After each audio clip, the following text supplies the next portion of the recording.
Hi there. My name is David Batsoffen, and I host a travel blog called Travel and Things. At the moment, I'm doing a series called In Conversation With, and I'm joined today by Lori, Right. which is Swahili for Preston, all the way from East London. Lori, how are you doing? Hi, David. I'm really good, thank you. And Now, how are you doing? well, you see, you said you were nervous, and I'm the one making mistakes. Lori is an author and an educator, and I like the cover of her latest book called Selective Hearing. And I thought I'll chat to her and find out what it's like to be a working author who now has to publish, sell, distribute, give away, all of that stuff, all by herself. So, Lori, take us back to the beginnings for you. Lori in matric, did you know you wanted to be a writer? Yeah. No. But even younger than that, I kind of always knew what I wanted to do with my life. As a young child, I knew that I wanted to be a teacher. I knew that I loved writing. I knew I wanted to be a writer. And also, I knew I wanted to be a princess, but that never happened. Oh, and a famous actress. I was so keen to do that. Okay. So when I matriculated, my marks weren't great, and so it wasn't really the opportunity to go to university at that stage, although I did go back and study through UNISA in my 30s. So I wasn't sure what to do, but I knew that I wanted to teach. So I opened an educator, and that's what I did for 10 years, teaching children, and then qualified, got my Bachelor of Education through UNISA, and went and taught at Clarendon and then at Beacon. So both schools being in East London? Yes, yeah. Born and bred East London. It's a lovely place. It is a nice place. Listen, I'm from just down the coast. I'm from Port Elizabeth, so I know that area relatively well. Yeah. But there is life outside of East London. Do you know that? There is the rest of South Africa. We are out here, you know. Yeah, but they don't have the coelacanths. We've got the coelacanths. Oh, true enough. And you've got a very strange aquarium on the beachfront. I don't know how it's surviving. It's falling down. Yeah. It's falling down. It's very sad. It's very sad. I think we need activists just to go in and release whatever is still there. But that's another conversation for a different time. Okay. So what is lockdown like in East London at the moment? So it's up and down. So one day I'm like really excited and I'm like, yay, I get to be on my own and I'm gonna write, fabulous. And then the next day I'm like, oh no, I'm on my own. I need friends. I need to get out of the house. So it's up and down, up and down. Every day I don't actually know what's gonna happen when I wake up, how I'm gonna feel. Well, this is, I think, all of us, as I said to somebody just the other day, the zombie apocalypse has happened. The zombies have left already. We just don't know that they've been and gone.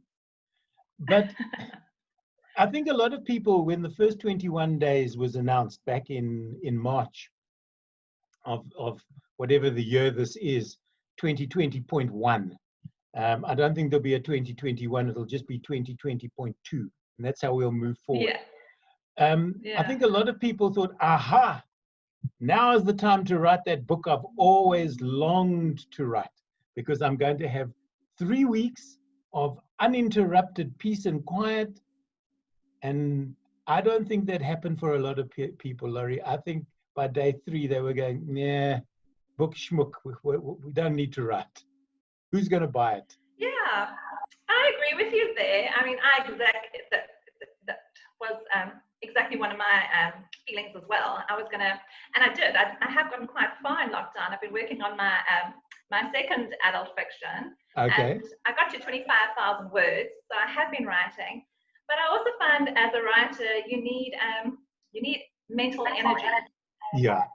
And with everything going on in the world, there's so much going on in your head and so much concern that it's hard to find that space where you've got that mental energy and to get writing, you know, and block things out, I guess. Well, yeah, I have been writing, but it's definitely been a challenge. A lot easier to sit and build puzzles and watch Netflix. I have to say, I also thought that I was going to be reading an inordinate amount, but I found that I couldn't concentrate. I've been battling it. It's only been in the last sort of 10 days that I've actually picked, and I'm a voracious reader, that I've picked up a book by an author that I really, really enjoy, and I'm battling to concentrate. You know, I'm almost saying I can't invest in this book or your characters, unfortunately. So I may as well just watch television until I'm tired and then get into bed and fall asleep. Exactly. Oh wow, that's like, I'm exactly the same. Also, I love to read. I'm quite a slow reader, but I read a lot. And found I was having to reread chapters and put down a book and start a different book. And my mind, your mind is just not focused, I guess. Yeah, because what's happening in the book cannot be replicated by what's actually happening in real life. We are living a book, a TV series, and a movie currently. For sure, 100%, Tell me about your first 3 books. Snails Have Feelings Too. The one that I had to pronounce out loud because I knew I was going to get it wrong when I interviewed you. Cock-a-Rockaroo. Yes. And the Amazings. One of which won you a prize, and everybody would have gone ooh ah, but it didn't seem to work out quite the way you expected. Yes, that's quite correct. So I actually started writing when I was 8 years old. Used to cut pictures out of magazines and glue them into books, onto paper and staple them together. That's called plagiarism, Lori. Pardon? That's called plagiarism. Okay, just the pictures, not the words. So I started doing that when I was young. So I've always been writing all through my teaching career. But yeah, I kind of got to the stage when I was teaching grade R and reading plenty of books by international authors, and just felt there was a real need for my class to see themselves in the stories and our humor. So I reckon humor is fantastic, and to be able to relate to the stories. So I went to try and find what I was looking for in the bookstores, and I found a few books and purchased them. And then I did a Google search to try and find more African stories for my class. And I came across this advertisement for a writing competition called the Golden Baobab Prize, which is actually based in Ghana. So I thought, okay, well, I'm going to try and enter this competition and see. I've always wanted to be a writer. Let's give it a shot. And so I wrote 3 stories. Well, I asked the children at the school I was teaching, I said, I want to enter this competition. You know, what do you want to, what should I write about? And they said, ma'am, just make sure it's a good adventure and make sure whatever you do, it has to be funny. So I was like, okay, I've got it. And so I entered a picture book story called Snails Have Feelings Too, and Mr. Cock-a-Rockaroo, which is about a cockroach. And the name has actually since changed now. It's Kanya and the Cockroach. Okay. Because Mr. Cock-a-Rockaroo, they thought it was a rooster. So did I. And then I wrote, pardon? So did I. Yeah, okay. And then I wrote the Amazings. So the Amazings won the competition as a chapter story. And I was really excited about that. So this is the Amazings here. Okay. And so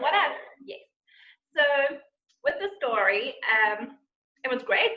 Won some prize money, which was fantastic. And I won a 2-year publishing contract. And unfortunately, there were challenges within the organization, brilliant organization. But after 2 years, it had not been published, and they gave me back the rights to the book. So I'm kind of disappointed. But in the meantime, I had gone on to write other chapter books and self-publish those. So then when I got back the contract, the rights to my book, I self-published it, the Amazon. So I did Good for you. Last year. Good for you. So those are my first 3 books. Everybody says, or lots of people say, oh, I have a book inside me. My story is fantastic and wonderful and marvelous, and everybody will like to read it. And they sit down at a desk and they vomit words onto a screen. That's the easy bit. The hard bit is finding somebody who's going to publish it, and B, then somebody people who are going to read it. And I know that you got a lot of rejection letters. And what were Thanks those? for reminding me. I'll send you the name of a good therapist. Trust me. What were those like? You've written your manuscript. You put it in an envelope, or you send it off as an email attachment, and then you get back either the stock, thank you very much, but it's not for us, Right. or it's terrible and we don't like it, or they just don't respond. Which was the worst for you? The worst for me out of those, I guess the generic answer, that you will get, that's just like a standardized thing that just comes back, that you know they've written to multiple times. They've just like changed the name at the top. Yeah, I mean the personal rejections are lovely. You know, then you know somebody's taken time to read your manuscript and to consider it. Right. But the ones that you don't reply at all, it's also a bit like, okay, what do I do now? You know, so none of them are good. But did you find that some of the personal ones were useful in the rejection? You know, yeah, yes, it's very nice, but. Yeah, okay, so I've just recently received another rejection because I'm always submitting. Like 2 months ago, I wrote my memoir and I've submitted it. And, you know, often when you submit to publishing houses, you can only submit to one publishing house at a time, and they can take up to 6 months to get back to you. So you're waiting, and then only then can you try the next publishing house. Right. It depends on what their criteria is. So it's a very, very long, drawn out and slow process. But that was a very lovely rejection. She was really kind, and she was like, why did you consider turning your memoir into a fiction novel? I was like, okay, maybe. But now you see, I did the exact opposite. I started a novel, which was accepted for publication, about the death penalty, right. returning. And then halfway through my writing, I realized I was writing my life story. So it was a novel that turned into a memoir that then got lost in a computer crash, and I hadn't backed up. And I just haven't had the energy to go back to it. But it's amazing, and I'm sure you may have found, and we'll get to selective hearing in a while, but you may find that your books take over. The character just almost writes itself. I started off with somebody murdering people, and all of a sudden I realized it was me, and I was angry with my mother. And I'm going, no, I didn't want to do this. That's not what it's meant to be at all. I didn't spend years researching this work to write my story.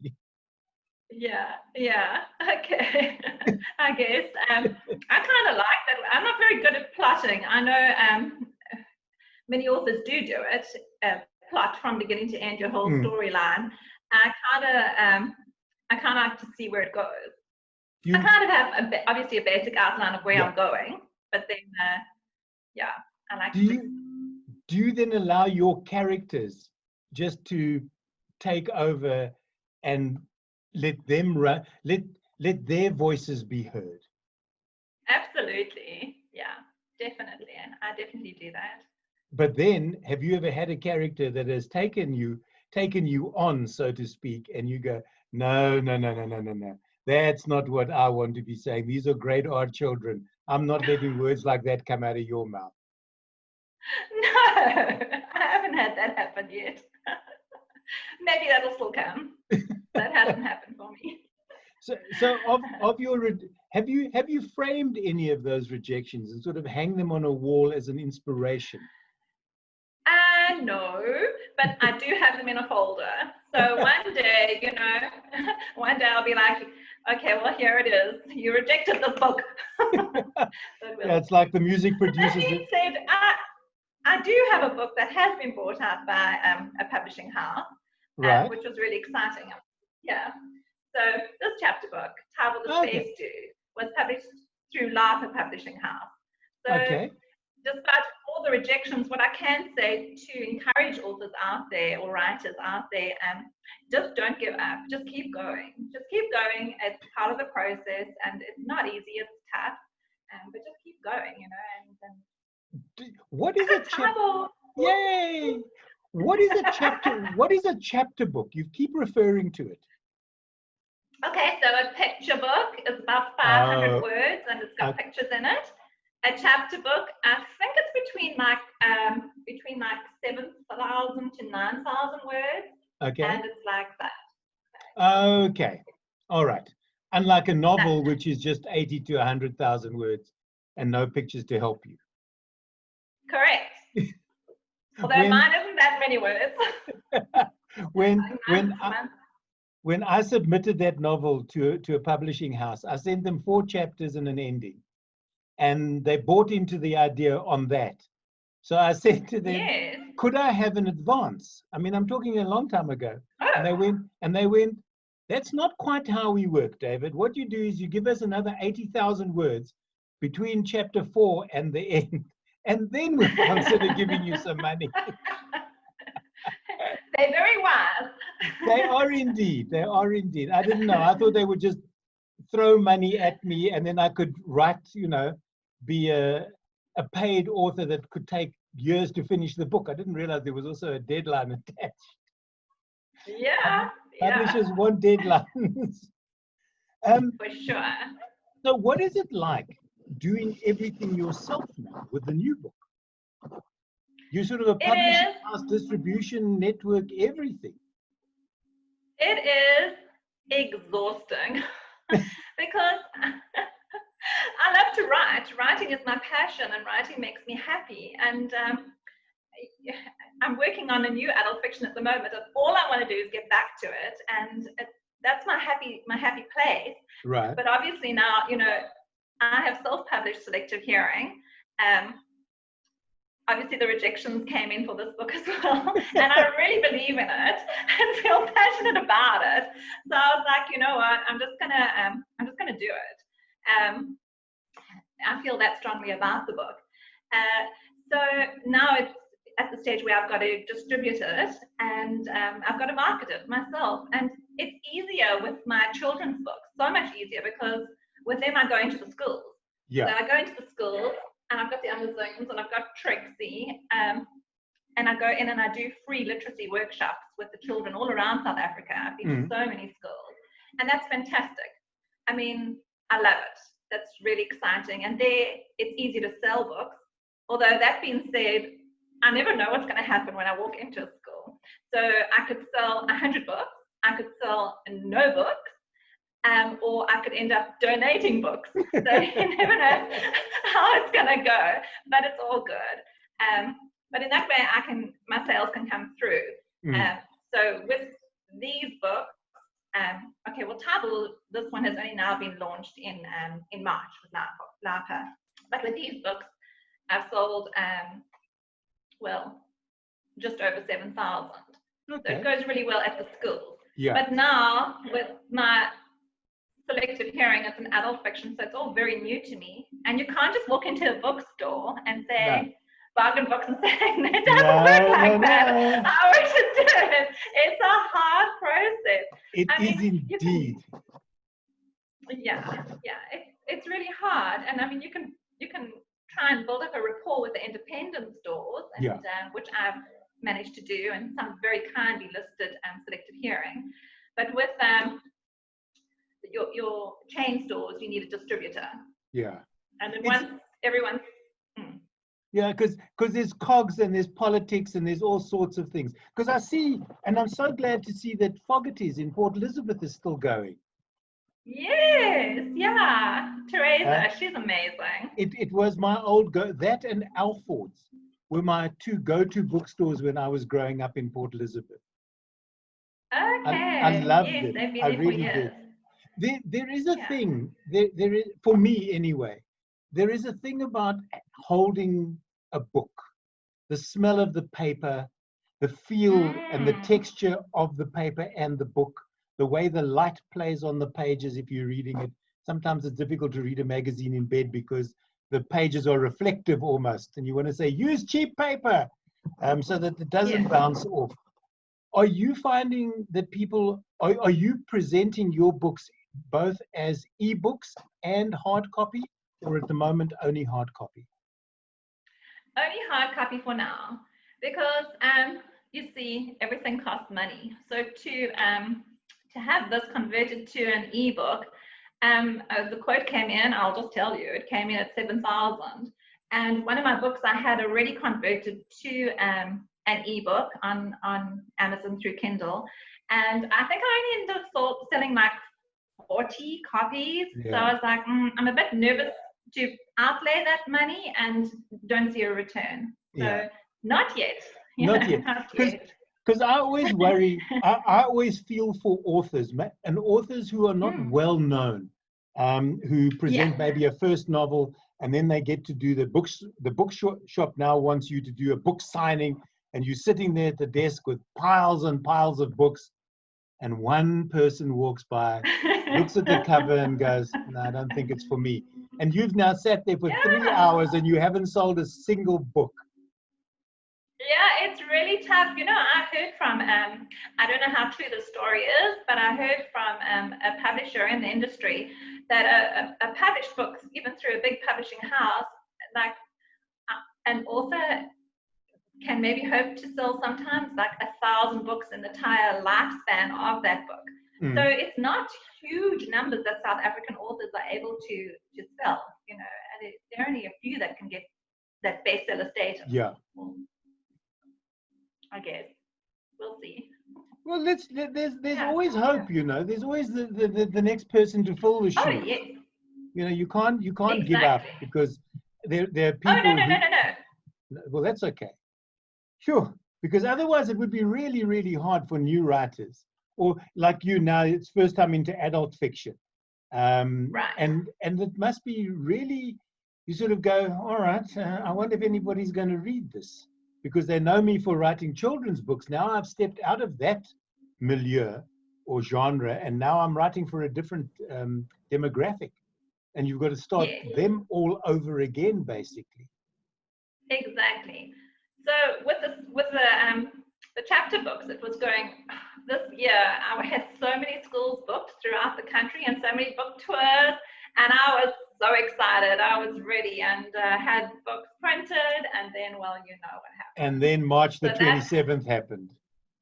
Exactly. So I think that has given me the opportunity to kickstart or get going, you know, with this fiction. All right. So talk to us about Selective Hearing. It's about your dad, purportedly, called Stan, and his sort of day-to-day craziness. Yes. Okay. So I started writing.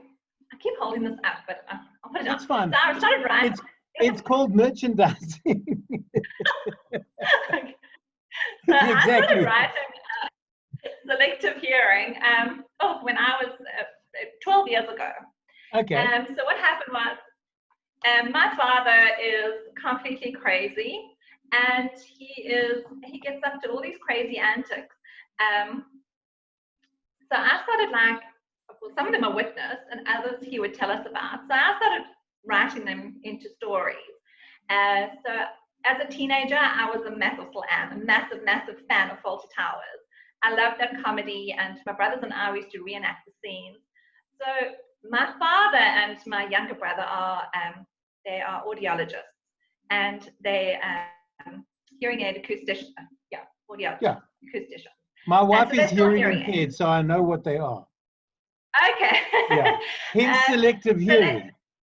So they run the business from home. So I thought, well, how about if I turn their business very kindly into a kind of Fawlty Towers, with all of the customers coming in and taking my father's crazy things that he does around the house and putting them into a storyline. So I started writing them all down, and I was loving it, so enjoying it, and it was great fun to do. But what I found was the story didn't peak. So I had all these little snippets of stories going, But for me, I like the introduction, ascending action, climax, descending action, conclusion. So this book didn't have a climax. So it was sort of it's a story of my dad and my mom. I've taken the stories and I've fabricated and added on my own twist to it. And so it's not their names, and it's a fiction, although it's based on. Based on, yeah. I think maybe that's why our publishing house won't touch it. Because I think I'm switching like fiction, non-fiction. And when you submit to a publishing house, one of the questions is familiarize yourself with our title, and how does your book fit in with our titles, and also what is on the market at the moment that is similar to what you've written. And I'm like, nothing at all. It's not, it really doesn't. It's completely not like that. The one book that I can maybe liken it to is a book called A Man Called Ove. I don't know if you've ever read that. No. Okay, so that book. So it's light-hearted and it's fun. But as I was saying, yeah, it didn't have a climax. Okay, so it just kind of went. And then my mother was diagnosed with palsy, motor neuron disease. And she loved this book, all the stories. She'd laugh herself silly. And then when she was diagnosed, I actually resigned from teaching to be with her. And she then said to me, Lori, you now have a climax for your book. And in her last year, yeah, it's very hard, it's horrible. Yeah. But in her last year with us, I would still write. And she'd laugh and read it, and even when she'd lost the ability to speak, my mum, she tried to see all these. She's a very spiritual woman. She tried to see all these alternative healers, and I'd go with her to acupuncture and Indian healers. She tried everything, and she would even go like telling me that I must write. So then the story had a climax. Okay. So it's a comedy, but it's sad too. Yeah. So what are some of the things? Because while you're talking, I'm picturing your dad and your brother, their practice as something similar to Fawlty Towers, and I wonder what role you play, what role your mom played, and who is Manuel in the story? So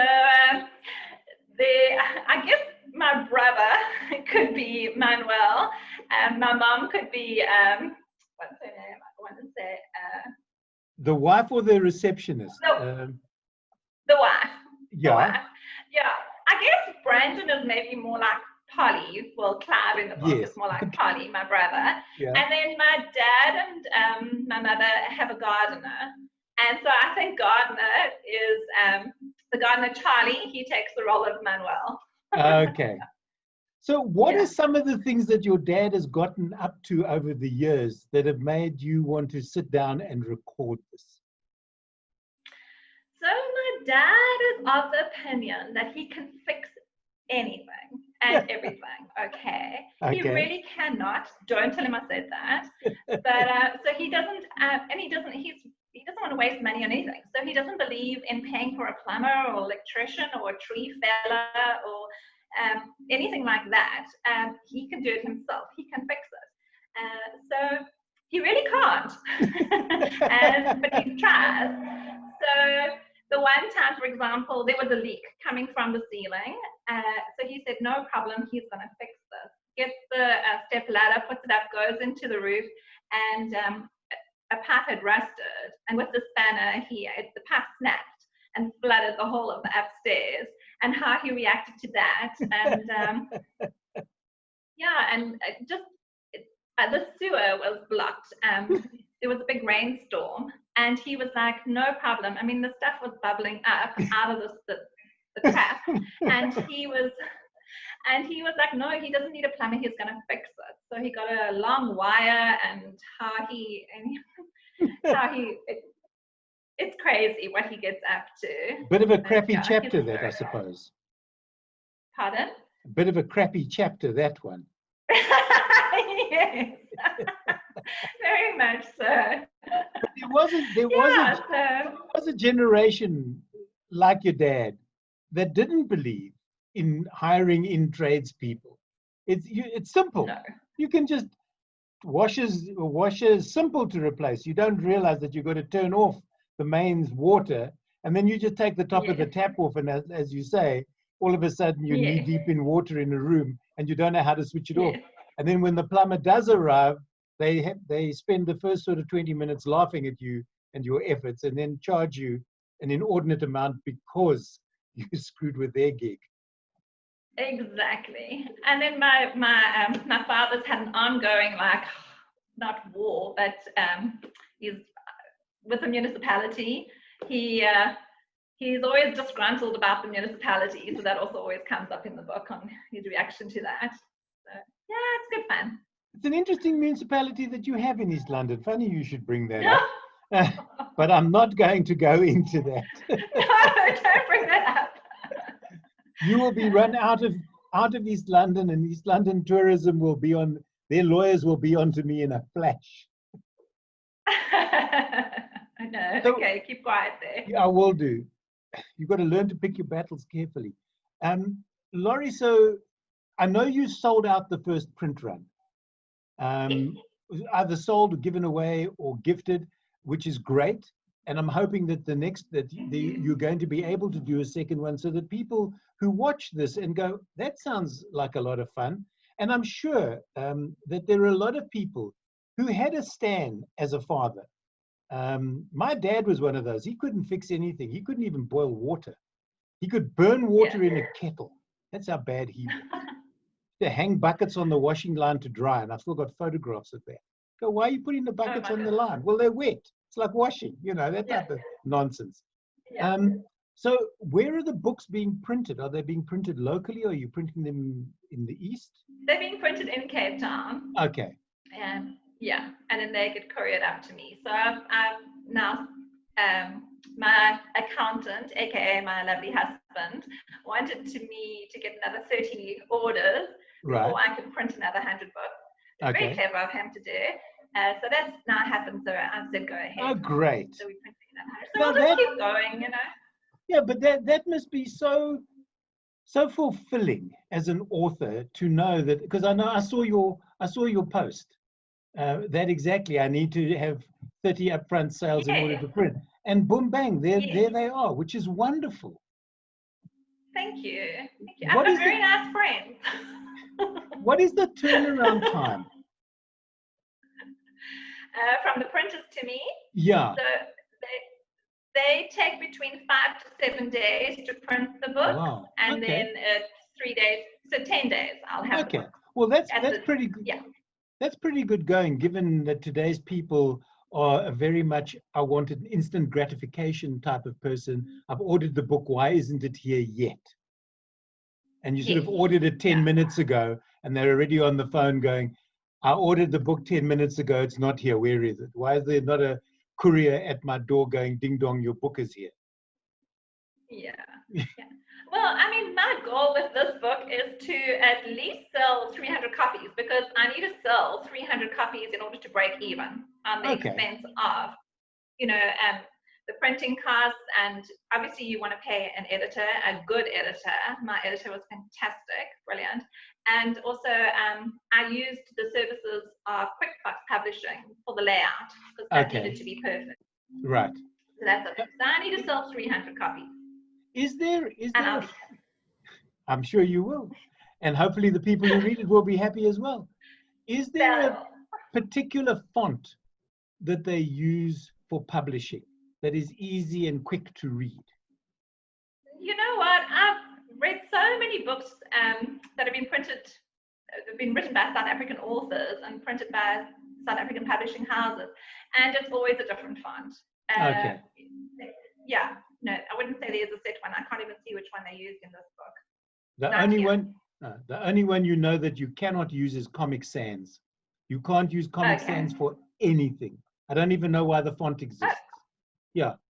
Never write anything, because if the person receiving it knows about Comic Sans, you will go into file 13 immediately. There's something about the font that nobody likes. It's the ugly duckling of fonts, basically. Nobody likes. Okay, well, no, mine isn't that. Now, you were talking about editors, and surely you and your editor have to be on the same page. You want them to be critical in a constructive way, but you also want them to know what your vision for the book is, so that the book doesn't turn into their vision of your book. Definitely. So Michelle Bovey-Wood does my editing for me. She's based in Cape Town. And, you know, when I first chat to her about a book, she sends through a whole load of questions just to get a good feel for where I'm going with this. She's brilliant like that. And then as she starts to edit, obviously I get it back. And then in the margin, she puts so many questions. She's fantastic. So it's not just, I don't know if she does this for everyone. So Yeah. I hope I'm not putting her on the spot. But for me, we've got a good relationship. She's edited all my books. So for me, she'll say, Lori, you need to explain this, or this doesn't make sense, or she'll take out, she's a little bit ruthless. She's taken out like whole chapters, and I've been, okay, well, there goes 2,000 words. Yay, thanks, you know. But no, she's good, and she's got a very good feel for. We haven't met yet. Okay. You know, we just chat over the years through by email. But yeah, a lot of trust in her. And your cover art for Selective Hearing? So it was done by two authors. It was done by Alex van Hoevelingen and David Edwards. The two together collaborated. Yeah. Okay. And is that illustration fictional as well? That's not your dad?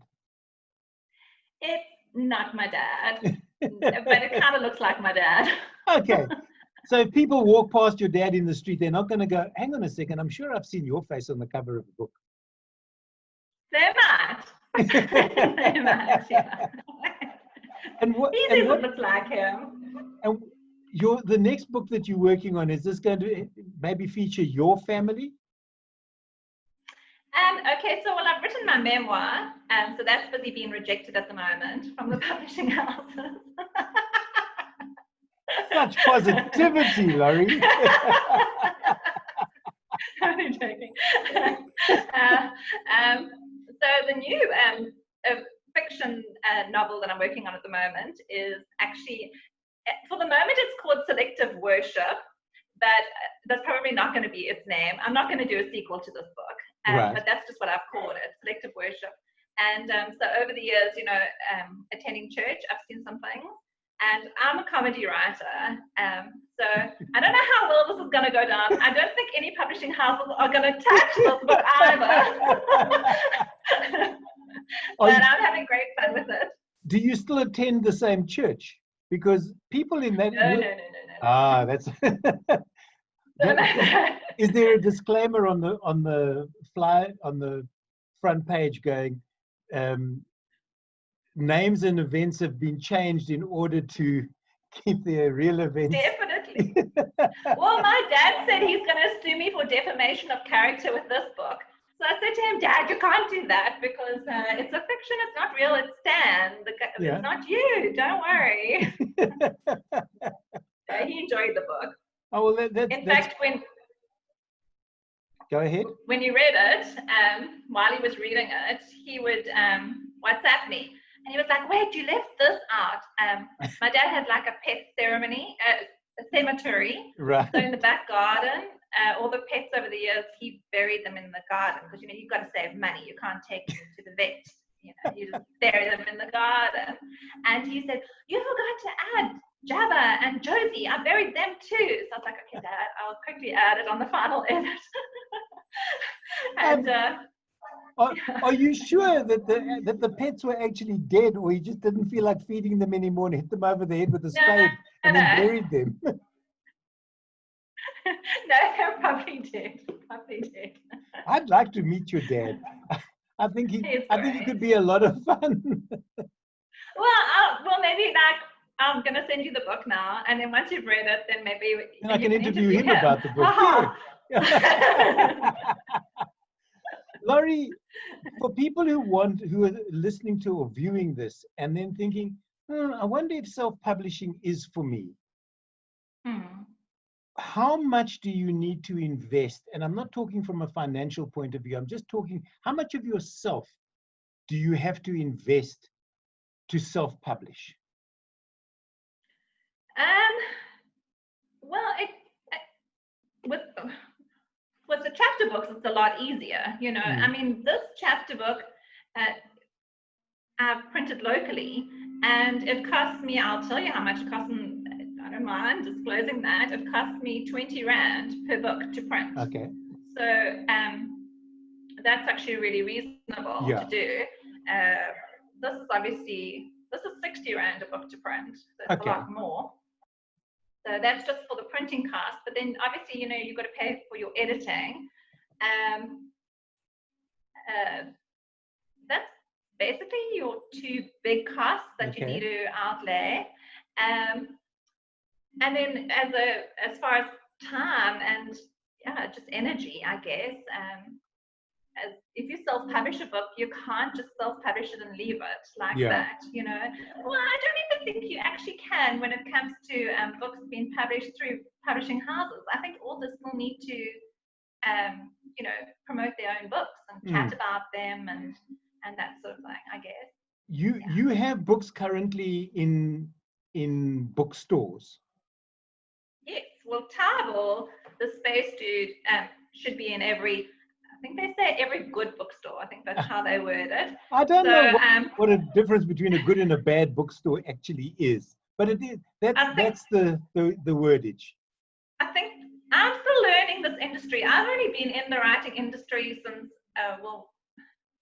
2020, where are we now? 2017, 2018 was when I self-published my first book. Yeah. So I'm very new to the 26, I don't know. I'm very new to the whole industry. You know, I've been a teacher for 20 years. Yeah. But Tarbell's in every store. Okay, so my question is, although you can't do it now because we're in lockdown, but pre-lockdown, if you walked into a bookstore and you found that Tarbell was on a shelf and it was mainly maybe spine towards the what would you call them? I would definitely move it to a better spot. Okay, so that's where I was going.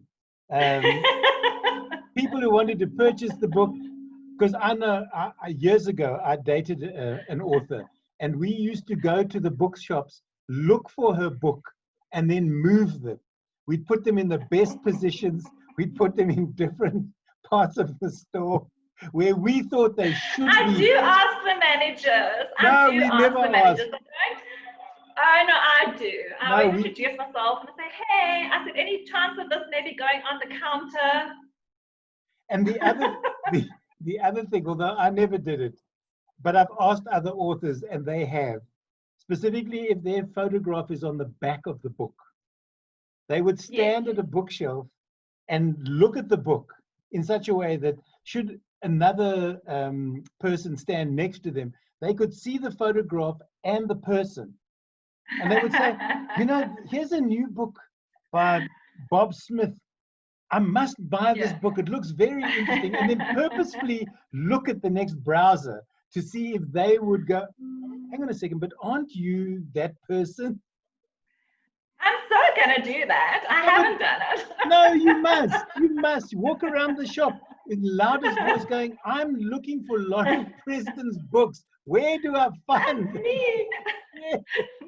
There you go. No. Lori, so where to from, once the next book is done and dusted, where to from here for you? Well, schools are going to reopen. Probably, I don't know. I probably won't get back into the schools until next year. Yeah. And I really feel very passionate about that project. So what I do is, as I said, I mentioned earlier, I do free workshops. They're 40 minutes. And I go to the schools and just basically motivate the children to read and explain how the whole writing process works and encourage them to write. And I want to do a lot more of that. I feel really passionate about promoting literacy in South Africa. And now I guess not just for children, but for adults as well. Not literacy, obviously, for adults, but reading, to promote reading in South Africa. And if people who are viewing this chat of ours want to buy your book, how do they go about that? Okay, so at the moment, I'm busy trying to tie up with a distributor to get it into the chain stores. We'll see hoping for that. We'll see how it goes. So the independent stores, it's at Fogarty's in Port Elizabeth. It's at Clark's bookstore in Cape Town. In KwaZulu-Natal, it's at Top Hilton. So all independent books. I'm so grateful to the independent stores. And then otherwise, publisher.co.za. Or directly from me. You can just go Lori Anne Preston on Facebook and send me a message, and then I can post it to you, which I'm going to do for you. Thank you. Lori, it's been an absolute pleasure chatting to you. I wish you all the very, very best with the book. I look forward to chatting to Stan once I've read it. And here's to the next one. My guest in conversation with has been Lori Preston. Lori, once again, thank you so much for being my guest this afternoon. Thank you, David. I really appreciate it. And this wasn't scary at all.